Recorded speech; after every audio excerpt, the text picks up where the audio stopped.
Si tuvieras una enfermedad terminal y tus días en este planeta estuvieran contados, ¿qué harías? Bueno, en el caso de Molly en Dying for Sex sería intercambiar fluidos corporales con otras personas como si no hubiera un mañana. Esta miniserie de Disney Plus con solo 8 episodios nos cuenta la historia de Molly, una mujer con cáncer en estadio 4 que decide pasar sus últimos días explorando sus deseos más hot. Pero lejos de ser una historia triste o hipersexualizada, la serie es una comedia que te saca carcajadas en el momento menos esperado y después te pone a chillar, o las dos al tiempo. Hola, yo soy Angie y esta serie me gustó tanto que contacté a Sasha Stewart, una de sus guionistas, y me contó todo. Cómo balancearon el humor con la tragedia, qué fue lo más difícil que dejaron por fuera y cómo es eso de ganarse la vida escribiendo chistes. He aquí la entrevista completa, activen los subtítulos porque está en English y si les gusta denle like, suscríbanse y todas las cosas que dicen los youtubers. Ya saben. Aquí está, disfrútela. Bye. There is a writer's room, which has typically anywhere from like 6 to like 15 writers in it, depending on the scope of the series. So if the series is only going to be, 4 episodes, you might only have like 6 writers. If the series is 22 episodes in a season, you might have 15 or more writers. Our series was 8 episodes, so we ended up having 8 writers. And so basically, our job as the screenwriters was to collaboratively come up with the series arc. So, like, basically, the whole story for the series, for the 8 episode limited series, and we were pulling from a podcast, so we were also adapting a work. So there was this great, fabulous podcast that we were basing it off of, but we needed to figure out, like, oh, like, how are we going to make this audio, this real life audio story into a fictional visual story? So that was like a big challenge. That was a big part of our job. And then in terms of what our day to day was like, that writer's room was over Zoom because we had writers who were living in New York and writers who were living in LA. So we would meet on Zoom in the mornings. I think work would start around 10 a.m. West Coast time. So for me, that was 1 o'clock, which was nice. So I had my whole morning to myself. And then we would work for like a few hours. Then we'd have a lunch break, which for me was like an afternoon break. And then we would work until like the early evening. I think we were usually done around 7:30 New York time, which is 4:30 West Coast time. So yeah, so like 10 to 4:30 was sort of the day, and then you might have a little bit of homework after work, which I would usually do the next morning. So it might be like, oh, let's say we're working on what we call breaking like episode 3, which is where you're coming up with ideas for the episode and like trying to like brainstorm like what would be a really funny thing for Molly to do, or what's an emotional moment she could have. And so like overnight I might be thinking and percolating on those ideas, and then the next morning, when we come into the room, we'd all be like, oh, here's some ideas for the morning, that sort of a thing. But that's typically what the day is like. When you're in between writers' room, it's very different. But like when you're in a writer's room, it's a very sort of normal working hours, which is nice. Okay. And I'm very curious about the fact that writing can be very lonely. Yeah. I mean, the act of writing, it's a very lonely activity. But writing for TV, you're in this writer's room, and this was on Zoom. Like, how was it? Like, I mean, like this creative process of writing with lots of people. That's such a great question. I'm like a total people person, so I hear you. Like to me, the least fun part of writing is when I'm by myself, like typing on my computer. I would much rather be with other people. And so, yeah, it's so funny because when you're in a TV room, so much of writing is talking and listening.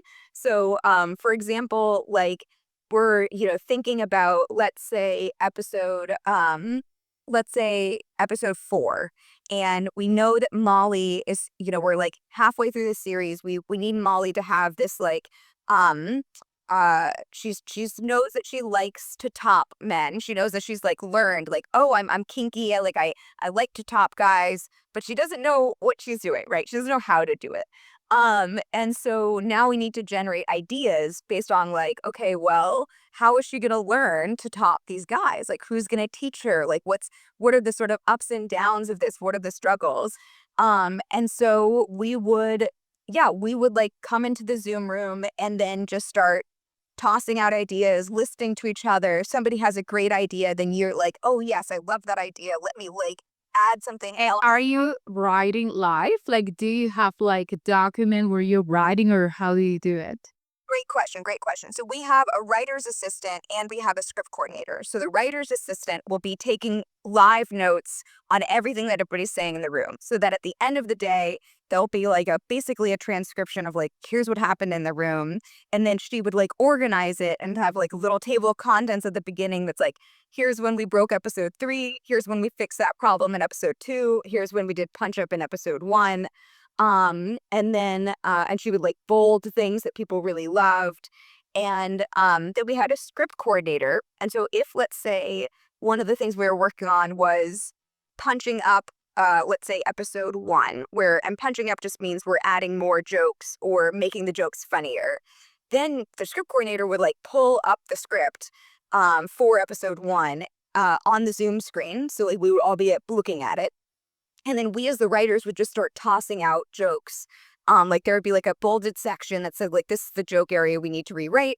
And then we writers would just start tossing out new jokes, and the script coordinator would just start writing in the new jokes where we would be like writing those new jokes. So we say like, okay, here's this new joke, and then the script coordinator writes it in. So like there we would like have an actual live script that we're working on. But otherwise, we had the writer's assistant who's working on the notes document. And then let's say that like we feel that we've, broken an episode. So like we've broken episode 6, for example. We would then send the writer off to go write a full treatment of that episode. So the writer who's assigned to that episode would then leave the writer's room for a few days, write, just sort of in a Word document, a treatment or an outline for the episode, come back to the writer's room, deliver that to the showrunners, get notes and feedback from the room, like, oh, we love this about the outline, we don't love this, like, here's some ideas. Again, that sort of room vibe. Then the writer would go back off, rewrite it, and then come back, submit it to the network. And then we do the same thing for when we get to the script. So like the writer would have the outline would be like super vetted because the network would have seen it, everybody would have seen it. The showrunners all love it. And then you go off, you write the script for a couple weeks, you come back to the room, and then the process starts again. You get notes and feedback, all that good stuff. So it's really like, there are times when you're writing by yourself, like when you're going off to script, but for the most part, it's like, you're with other people, which is really nice. Oh my God, my brain is like, it's a lot. It's a lot. Yeah. It's a lot, but like, it's really fun. Oh, I love it. Well, this is a real story about someone who died, Yes. and it's inspired on this podcast, which is amazing. I started listening to it like 2 days ago. And you can listen to these real leading ladies. So most of real stories or these series or movies that are inspired in real people, you don't get the chance to hear them on first hand because maybe they're already dead, but there's no source. Yeah. This was the total opposite. You had the chance to listen to her talking about her life and her experiences. How different was for you to write having all this information? Yeah, that's a really great question. We were so grateful to have the podcast because it really made sure, and also Molly, in addition to the podcast, she also wrote a book at the very end of her life. So we had all of this really wonderful source material. And as writers who were writing for television, we really were able to, listening to her made it so that we really understood her voice as a character. And so it was such a gift because I think it really helped us make sure that Molly was always going to be a really three-dimensional character. You know, our showrunners, Liz and Kim, are brilliant. So like they were going to make sure that was going to happen no matter what. But they also were they just really wanted to honor the real Molly's story. And so we would, in addition to like pulling from the podcast, pulling from her book, we also sometimes would have real Nikki like come to the writer's room for an afternoon, and we would just ask her a lot of questions. So we'd be like, "Oh, we're thinking about this for the podcast, we're thinking about this for the TV series.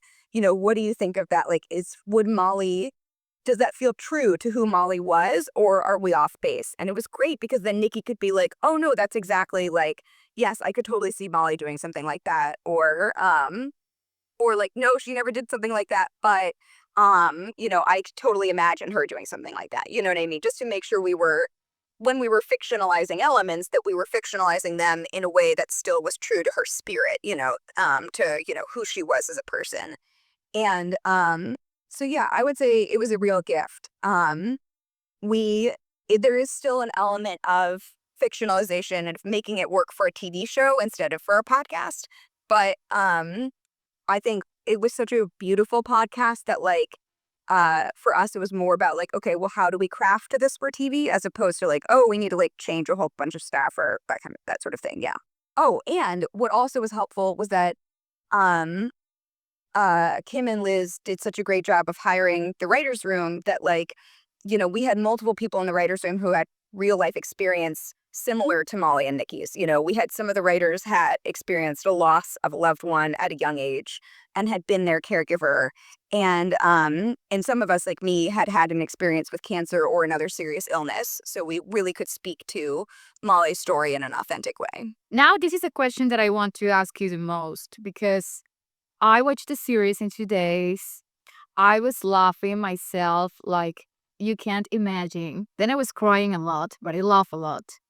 And how do you guys manage the humor when telling this story of someone who's dying? Yeah.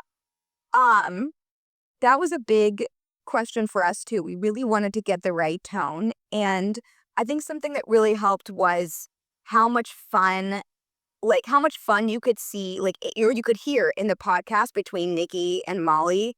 Like they're two best friends and they just love dishing with each other.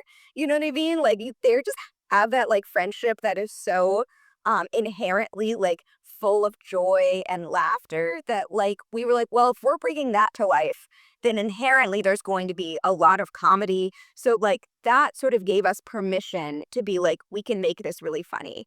And then the other thing was that, like, again, thinking about what we had all experienced in our lives as writers, we were all like, some of the most traumatic moments in our lives are also the funniest. And we felt like that people don't usually see that on screen, right? Like, usually when we're going through, we see something, that's dramatic or traumatic on screen. It's only that. You only see the drama, you only see the trauma. But for us, we were like, I mean, when I was in the hospital on my first day of chemo, I had this like med student come in who was like, "Hey, I heard you're a comedy writer." And I was like, "Yeah, okay." And he was like, "Okay, so what do you think about Louis C.K.? Because like I know what he did was bad, but like, I'm Jewish and I still listen to like German composers and so I can probably still listen to his comedy, right?" And I was like, whoa, dude, I am like literally hooked up to chemo right now, like getting treatment for cancer, and you're asking me about like some dude who's been accused of sexual assault? Like, what is going on here? And I just started laughing. I was like, no, dude, like I don't watch Louis C.K. I do not like him, and I'm just gonna keep moving on with my day. Like this is not what I am here for. I'm not here to like absolve you of like what you can or can't listen to. You do you, man. And I was like, well, if this is what my experience with cancer is going to be like this is going to be a wild ride. And it was like something like that would happen every day where it's just something funny and ridiculous and stupid. And you're just like, this is so absurd. It happened all the time. There was like, we have to laugh about it. We have to write jokes about it. So like even in episode 2, when Dr. Pankowitz is talking about the different lines of treatment that Molly's going to need to go through for this, for her cancer. And he starts explaining it in golf terms. Like he's like, "Oh, it's like the So that is based off of a real experience I had in the hospital where I was having a surgery and the surgeon was explaining it to me in golf terms and I had to be like, "Dude, I don't play golf, man." Like, I don't play golf. And he's like, "Oh, okay, okay." And then he starts explaining the golf to me. And I was like, "Don't explain the golf, just explain the surgery in a different way." And it was just so funny. And I remembered, like, in my first meeting with Liz and Kim, like, telling them about that joke. And they were just like, or that joke, that story. And they were just laughing and laughing. And then it ended up in the show because it was just like such a real funny moment.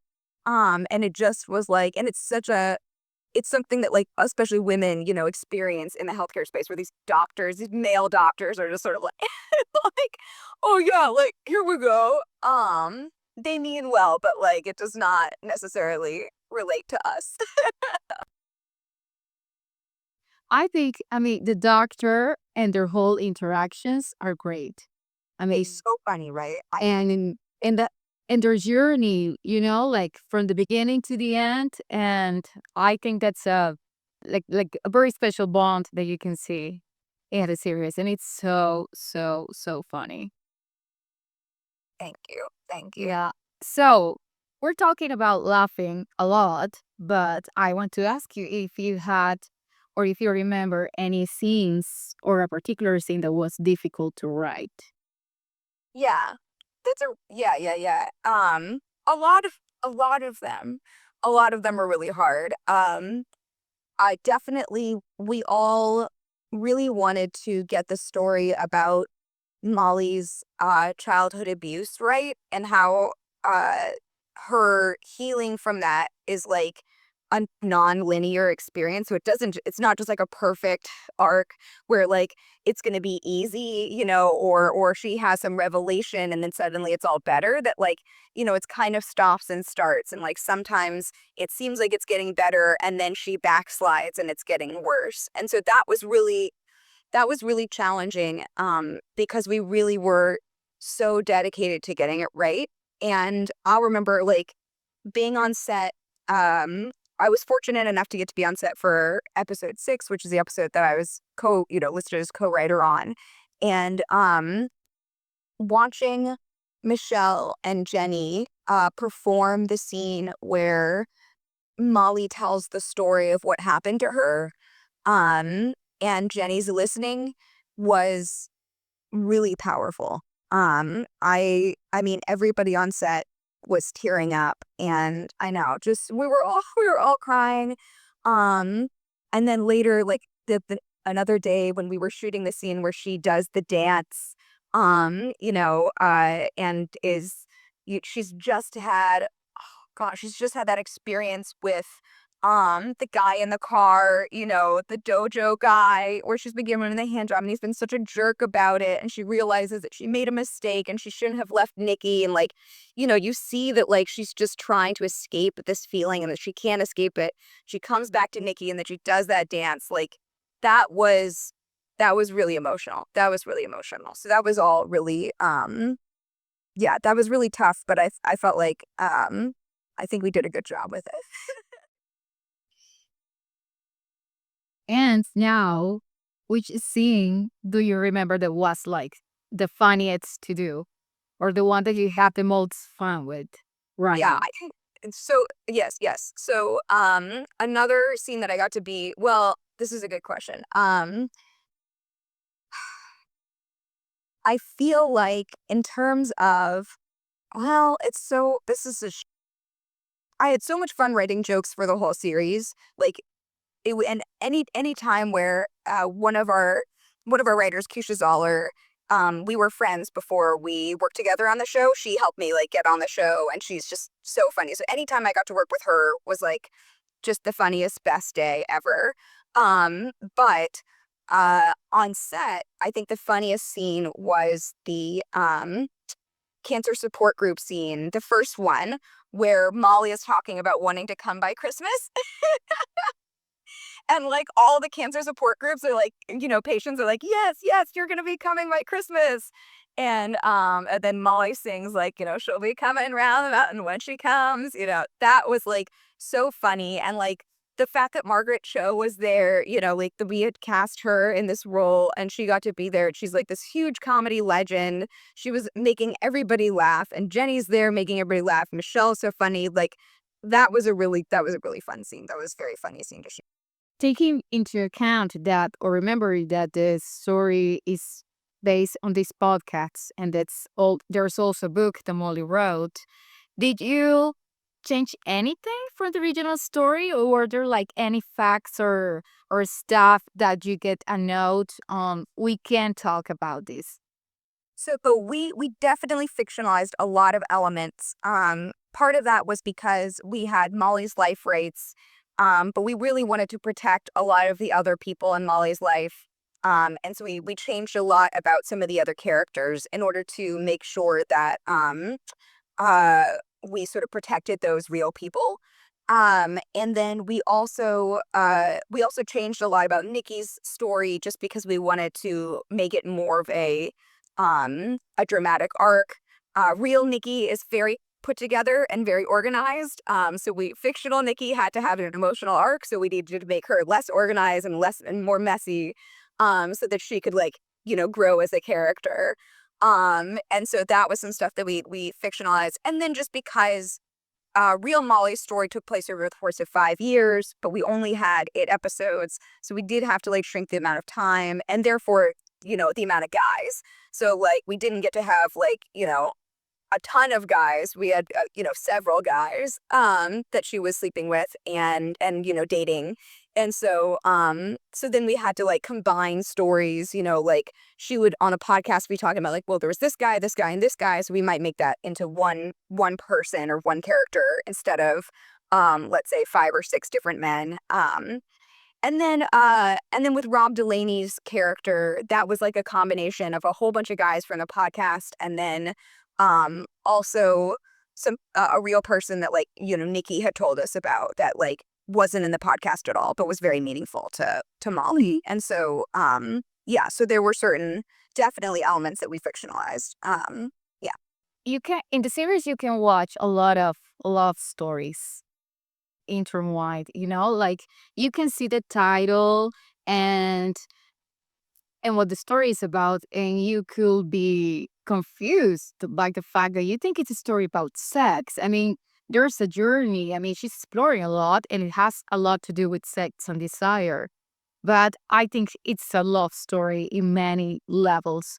And I think it's very beautiful that they don't compete with each other. I mean, you see Molly's story with her mom, with Nikki, with her husband, with these lovers that she's meeting along the way. How did you approach this big topic of love in the series, having so many stories happening at the same time? I'm so glad that resonated with you because that's exactly what we were going for. On our we had a big storyboard where we would draw, here's all the different character arcs, and they were all love stories, right? So we have, for us, the most important love story, at least I'll say for me, the most important love story was between Molly and her body.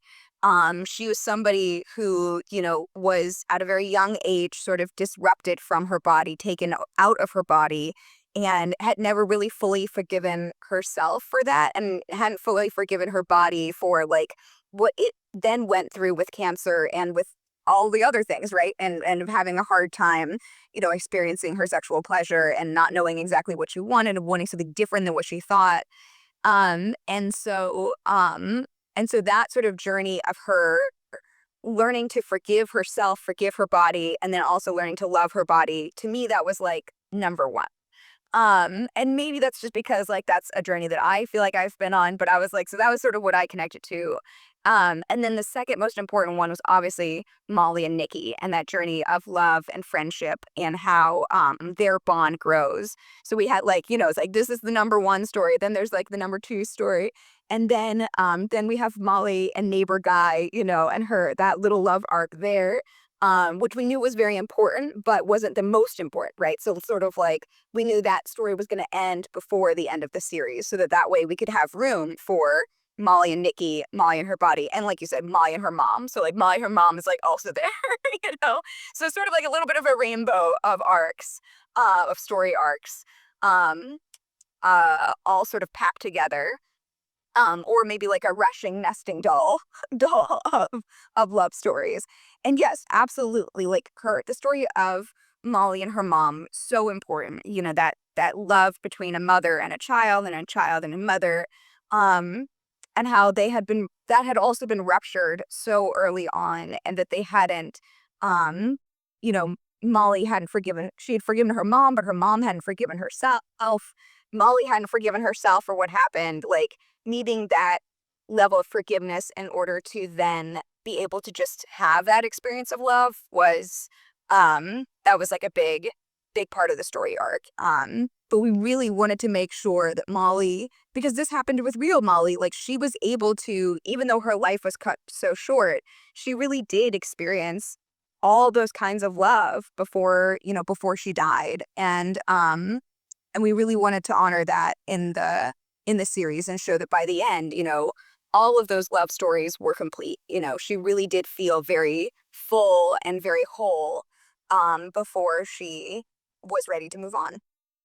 That was beautiful. I mean, I think that's like you can really resonate with that in the series, and I think it's so contemporary, and the way we see it and the way it was portrayed. I mean, this love between friends, and you can fall in love with a guy, but you'll get over it. Then a day, but your friends will still be there with you. I think that was very beautiful. I have one last question, and how is it like to get paid for writing jokes? I mean, you have to go to this writer's room and be creative and be funny because you're getting paid for that. How is it like? Yeah, all these questions been so great.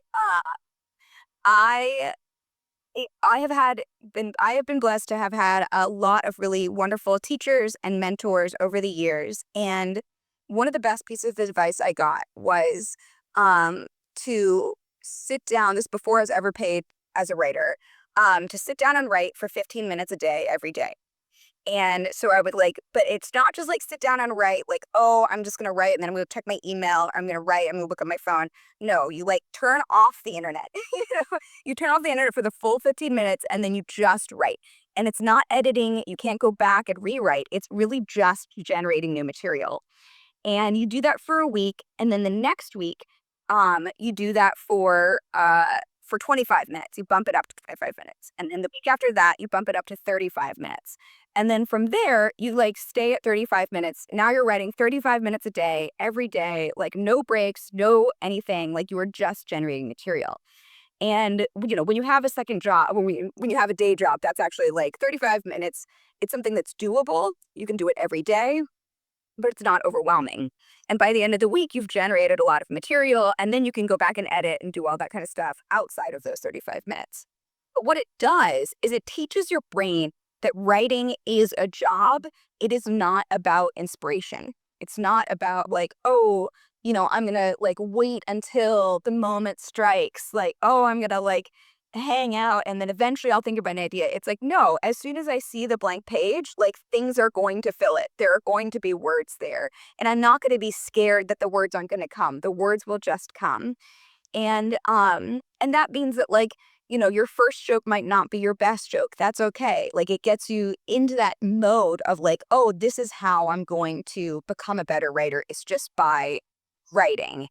And so eventually when I got paid to write and was writing, 8 hours a day, it didn't seem scary to me. It was oh, this is just what my brain and my body are designed now to do because I've been training so long for this moment. And then that's also what's been so great, when I'm in between writers' rooms, is that because I'm so trained to just sit down and write, even if I'm not on the clock, I can still sit down, write, and just know that ideas are gonna come. And I think that is sort of how I'm able to do it. But the feeling of getting paid to write is just absolutely the best experience ever. It's such a joy to be able to say oh yeah, my job is writing jokes and I get paid for that, and that's how I get my health insurance. I'm gonna take the advice for myself as well. That was great. Please do. Please share with everybody. I was so lucky to receive that advice, and I tell everybody. Yeah. Well, Sasha, those were all my questions. I really enjoyed these couple of minutes with you. Congrats on the show. It was amazing. I mean, I won't get tired of recommending the show to people because it's just so beautiful. And you know what I really like? That the fact that it's not like this is a women centered story, you know? Because you hear it a lot. Like you have to see it because this is like the main reason. It's like it's not.